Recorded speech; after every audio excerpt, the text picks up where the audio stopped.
Hello guys, nagbabalik tayo dito kay Oppo Concept Store para sa latest update po natin ng kanilang mga price list update. Especially guys, papakita ko sa inyo yung kanilang mga naka-on sale.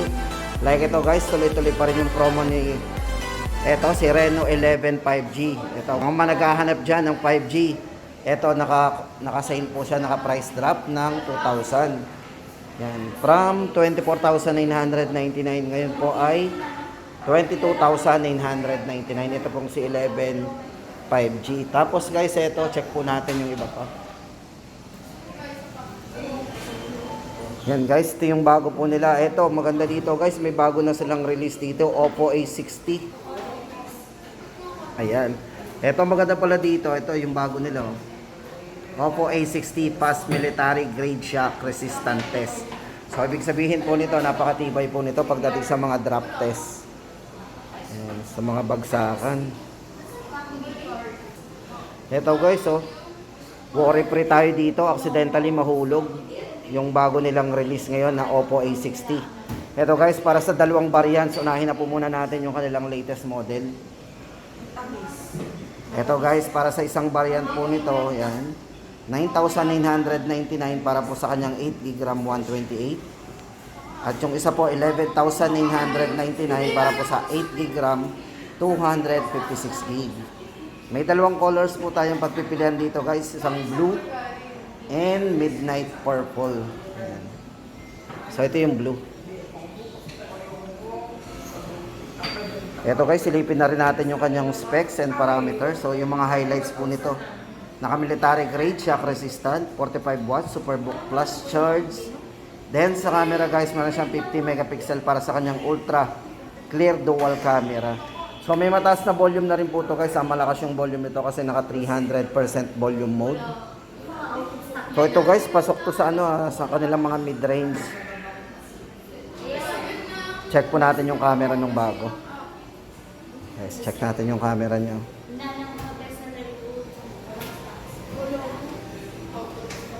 So ito po yung kanyang 50 megapixel na camera.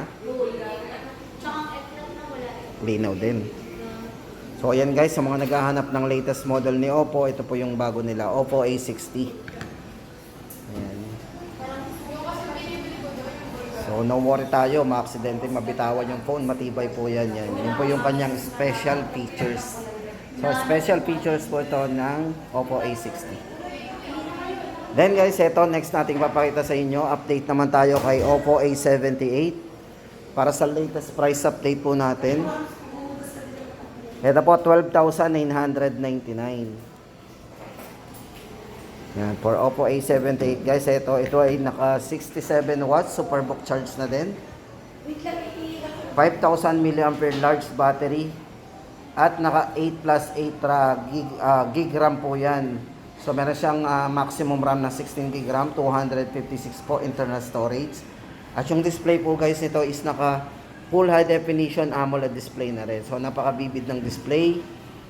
So yung maganda kasi sa mga display na AMOLED guys, makikita natin yung display nito kahit under the sun, mababasa natin yung mga sinusulat natin yung mga character.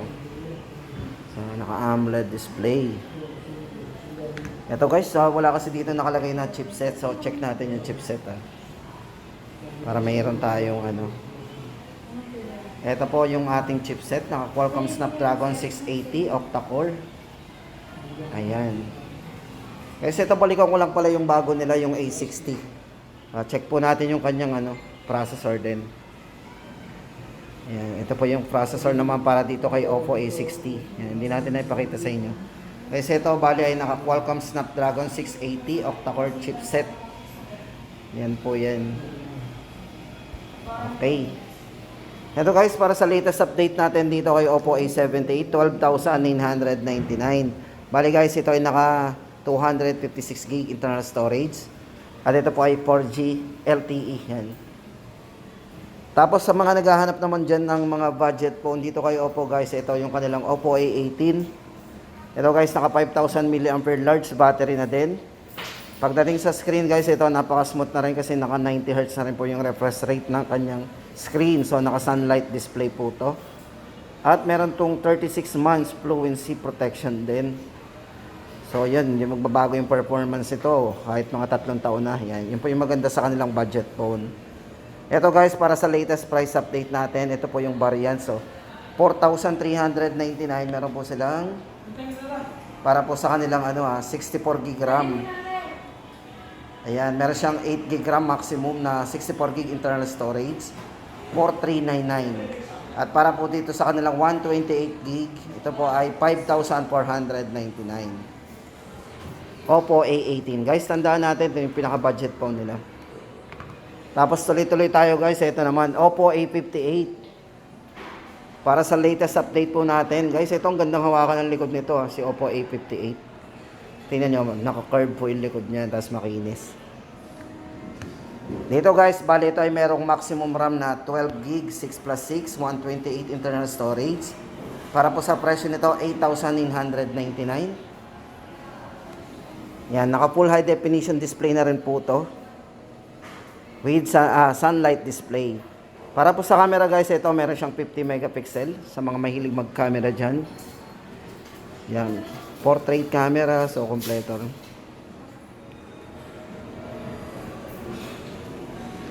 Ito guys, para sa latest update po natin dito kay Oppo A58, 8,999. Yan, sisilip din po tayo sa chipset guys. Yan, bali guys, ito naka MediaTek Helio G85. Yan, kinamit na kanyang chipset. Sinisingit na po natin yung chipset kasi yung iba po hindi po talaga nakalagay sa yan, sa kanilang mga specs. Then guys, lipat tayo. Ito, budget phone pa rin guys sa mga naghahanap dyan ng sale at syempre budget phone pa rin. Dito kay Oppo guys, ito yung kanilang Oppo A38. For Oppo A38 guys, ito may less 1,000. Dating to, 7,999. Ngayon po, yung Oppo A38 ay 6,999. Bali guys, ito naka 8 gig 128 na po yan. Naka fast charging na rin, 33 watts superbook charge with 5,000 mAh battery. Naka 36 months fluency protection din. Yan. Para sa camera guys, meron tong 50 megapixel. So check natin yung kanyang 50 megapixel.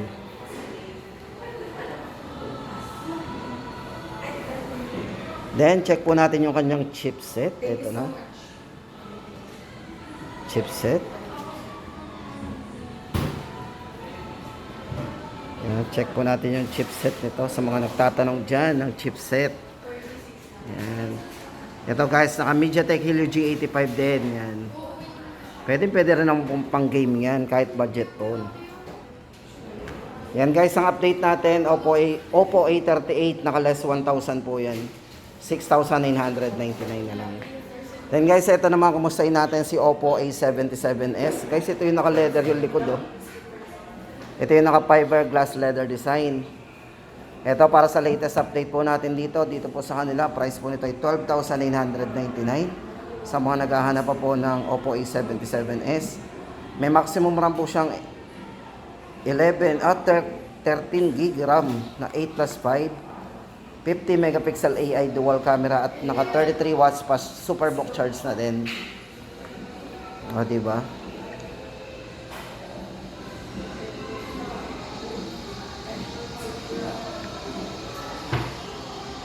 At yan guys, ang update natin dito kay Oppo A77s, 12,999. Tapos guys, punta na tayo dun sa kanilang mga 11 series. Ito guys, unahin natin muna yung kanilang 10 series pala guys. Meron pa ditong isa. Ito for Oppo Reno 10 5G. Sa 10 series guys, ito lang may update natin sa inyo. Si Oppo Reno 10 5G. Sa mga naghahanap po ng 5G, 23,999. Bali ito po ay naka 16 gig maximum RAM, 256 po internal storage. Kung more on camera po tayo guys, tama-tama sa inyo to yung kanilang 10 5G yan. Ito guys, naka quad curve din po yung design nito. Kung camera po, naka 64 megapixel po para sa kanyang main camera na meron po itong 0.6 so ultra wide angle.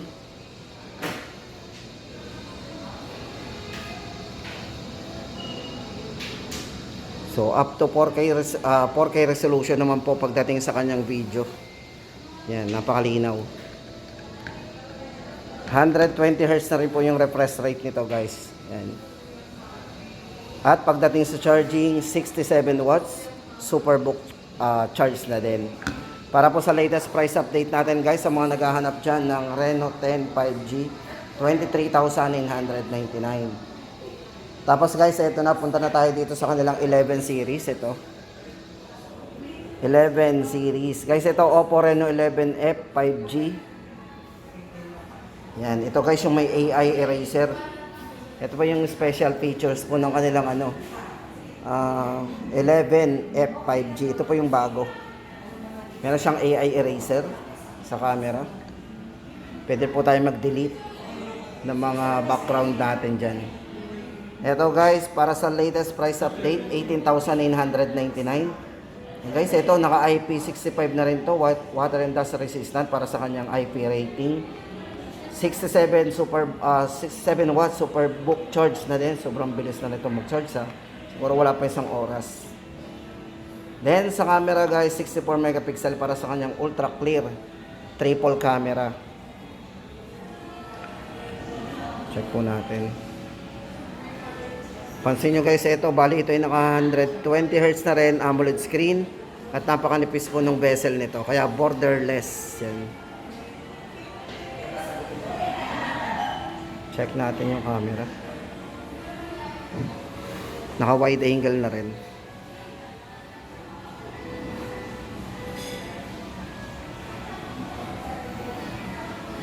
Napaka-smooth.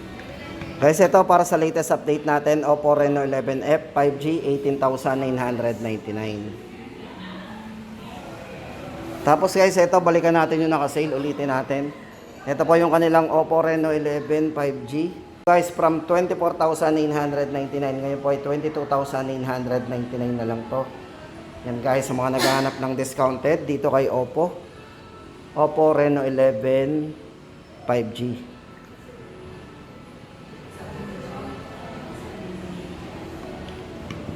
Tapos guys, ito sa mga naghahanap nga pala dyan ng flip.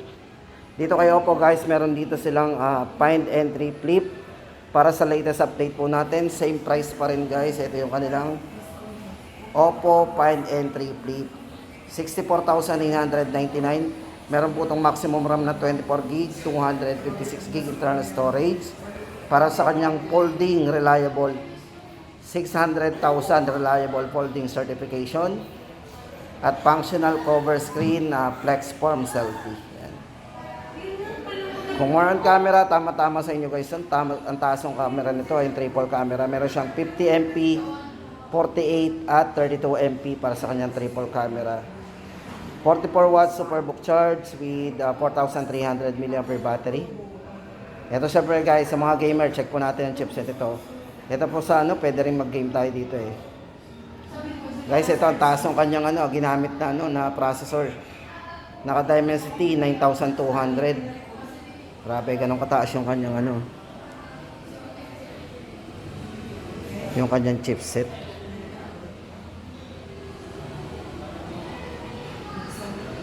Guys, update natin Oppo Find Entry Flip, 64,999.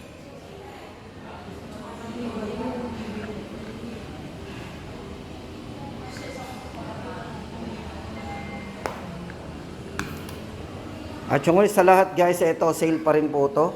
Itong si Oppo A98 5G. Guys, ito dating 18,999, ngayon po ay 16,999 na lang. Ito po yung latest update natin dito kay Oppo A98 5G. Naka 67 watts Superbook charge, 5,000 mAh large battery. More on camera guys, 64MP AI camera with 32MP. Napali na po ng front camera nito. Ayan, at meron siyang 40 times micro lens. 120 Hz po yung kanyang silky smooth large screen. Napaka-smooth na po ng screen yan. At naka 16GB 256 na po para sa kanyang internal storage. Ito po yung design guys. Check natin. Ayan guys, ang ating latest update dito kay Oppo ngayong June 11. Ay,